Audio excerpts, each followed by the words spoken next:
enjoying his life as the Fat Controller's brand new engine, but he still has a lot to learn. "You're a special mixed traffic engine," says Top Hat.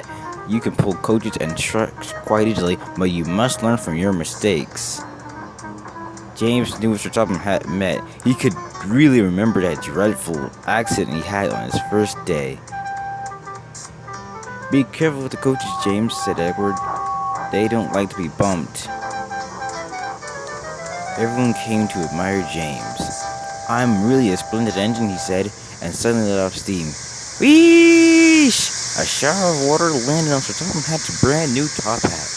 Just then the guard blew his whistle, and James thought they had better go.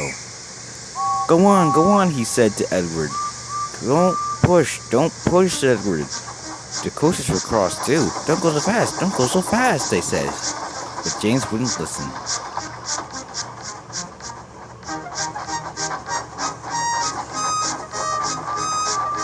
When they reached the first station, a coach had overshot the platform, and they had to go back.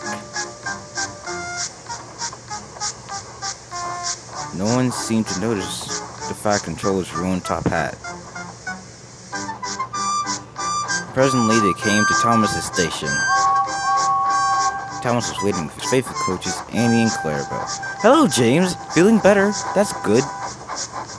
"Well, Thomas, Oh, that's my conductor's whistle. I must go. I don't know what Mr. Topham would do without me to run this branch line." And he puffed off quickly. Edward and James passed the field where James had his accident. The fence was mended and the cows were back again.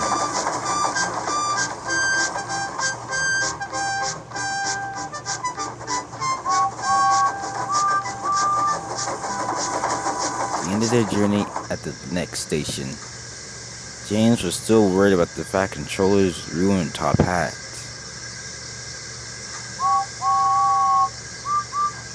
"You can have a word with me when I get to the sheds," said James.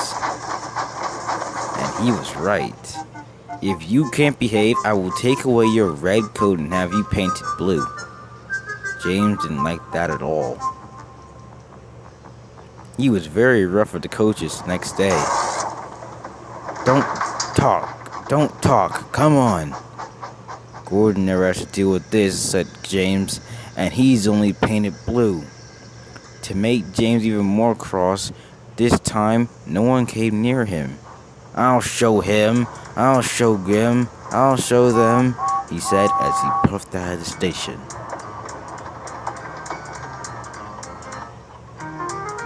Hurry, yelled James. You're going too fast, said the coaches. James didn't listen. He laughed and kept going, but the coaches wouldn't let him. We're going to stop. And so they did. "What's the matter?" said James. "The brakes are on. A leak in the pipe most likely. You painted coaches enough to make a leak in anything. How should we mend it?" said the driver. "We'll do it with a newspaper and a coil of wire rope." "But where's the bootlace coming from?" "Ask the passengers. One of them must have one." "You have a lot of bootlace, I see, sir. Please give it to me," he said to a smartly dressed man. "I won't," said the man.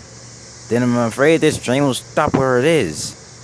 Everyone got out and yelled at the driver and fireman what a bad railway it was. Then they told the men how bad he was instead. They were all very cross. At last he handed his laces over. The driver and fireman tied it around the coupling, and James could finally pull the train.